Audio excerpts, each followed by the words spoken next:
Yes, once again, ladies and gentlemen, it's MKO Pugilism, talking all things boxing, back again with another blog, and this time it's a post-fight discussion, post-fight breakdown of Julian J Rock Williams versus Jeison the Banana Rosario, which just took place on Saturday, just gone.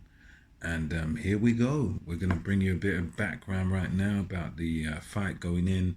So, respective records of both fighters were 27 wins, one loss, one draw for Williams. And we had Rosario, who was 19 wins, one loss, one draw going in.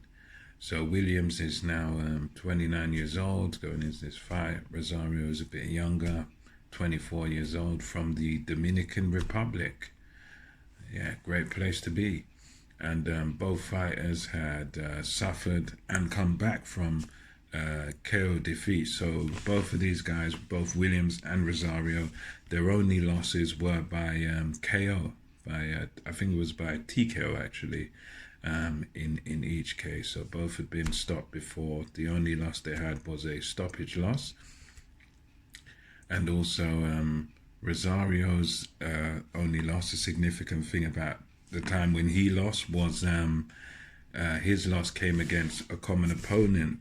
Both guys fought this guy called Nathaniel Gallimore, who in his fight versus Rosario back in April of 2017, he was able to stop Rosario, Jeison Rosario. He was able to stop him within 6 rounds, actually. And, that was Rosario's only loss. And then he then went on to fight Julian Williams. And Julian Williams beat him over 12 rounds, I believe it was, in April of 2018. So definitely Williams performed better against the one common opponent that I could find in Nathaniel Gallimore.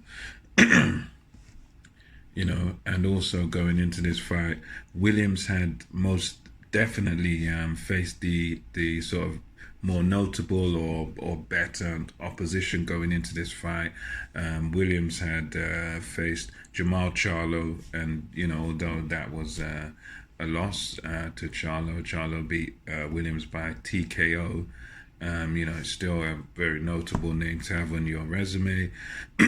We had Williams fought and beat Ishe Smith, of Contender fame, who he went from the Contender and he became a world champion, did Smith. So he's a bit of a faded force now, I suppose, but as a name on your resume, it still looks pretty good. Still a former world champion.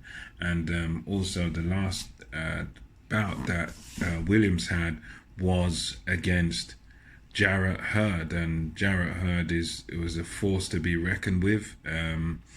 He was definitely a world level guy. He's a crude fighter, and he just maul you to death in fights. And a lot of people thought he was just going to run through Williams, but in Williams's last fight, going into this one against Rosario, he was able to out tough and beat very convincingly Jarrett Hurd. So Williams was coming off a very good win, an upset win, in fact, going into this fight. And also we have to note that this fight was held in Philadelphia, which is Julian J Rock Williams this is his hometown, Philadelphia. So this fight was not only the first defense of his 2 world title belts that he got from Jarrett Hurd, but this was also in his hometown. So this fight here, Williams versus Rosario, this was all a homecoming thing for J Rock Williams. He's an honest pro, he's a good pro, and he a very humble guy, and this was his homecoming in front of his home fans. So it's set up for him to look good going in. And there was also, we have to note, there was talk of unification bouts going into this fight, unifications with Charlo again, and because obviously Williams, J Rock, he was expected to go in and to win this fight rather convincingly, but there was that talk going in. I doubt, however, that Williams would have taken Rosario lightly, because that just doesn't seem to be in his character. So now moving into the actual fight, what took place there. One thing that I learned, that we all learn, is that we talk about potential banana skin opponents, and Rosario had the nickname Banana, and you couldn't have had a more appropriate nickname for Rosario than Banana, because he indeed turned out to be a banana skin indeed. And in the first round, we saw that if you watch the fight, Williams-Rosario, first round was pretty clear in favor of Williams. Williams worked very well behind the jab. He moved well. He boxed with an authority. He done certain things that he was able to make Rosario miss, make him pay. He was landing good combinations. Boxed very well in the first round. I think for my scorecard, I scored the first clearly to Rosario. I'm saying Rosario. I mean to say Williams. My bad on that. And I'd say that really and truly the tide of this fight changed when it came to the second round. Towards the end of the second round, as Julian Williams sustained a cut over his left eye, and you could see that visibly bothered him. He was pawing at the cut, trying to sort of tend to the cut, and that cut that came towards the end of the second round sort of really bothered Williams, and you could see that was must have been playing with his mental state in a way. It seemed to sort of bother him, but nonetheless he continued to fight on, but you could just see the sign that cut bothered him. And also towards the end of the second round, Rosario landed a big right hand that I believe was a huge confidence booster for Rosario. Being able to just land that right hand, authoritative right hand, really seemed to sort of change the tide of the fight, change the pattern of the fight, and show you that Rosario was really there to win. And Rosario, as I said, he grew in confidence. The longer the fight went on, the more confident Rosario got. And that's not to say that Julian Williams was out of the fight really at any point. He was always in there, but you could just see that Rosario, as the fight was wearing on, Rosario was really growing in his confidence.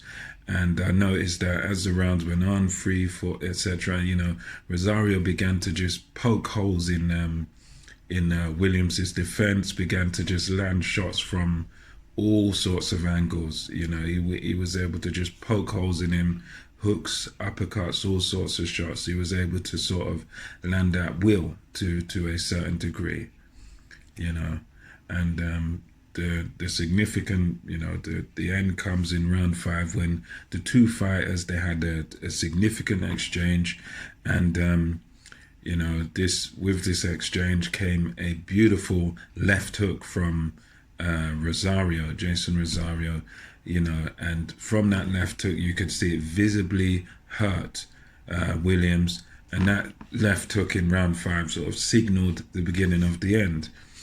And he followed that left hook by a barrage of shots, just bang, bang, bang, bang, bang, just kept throwing and just kept landing at will on Williams. So that, after that left hook, we just saw Rosario just take off and really land some serious lever in combination with no real answer back from Williams. And Williams ended up slipping to the canvas at first, but you could see he was literally done. You could just see Williams was completely and utterly done. So he then got the wiped off gloves by the referee, and he then rose to his feet, only for Rosario again to just hit him with a barrage of shots once again, which took us to the end, and the end came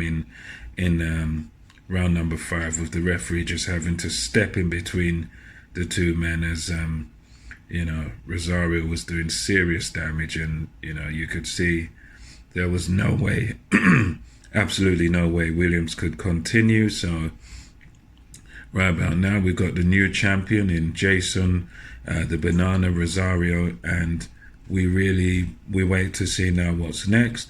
Will the same unification talk be said of Rosario now? Will he get to go on and unify the titles, or will we see a rematch? I don't know.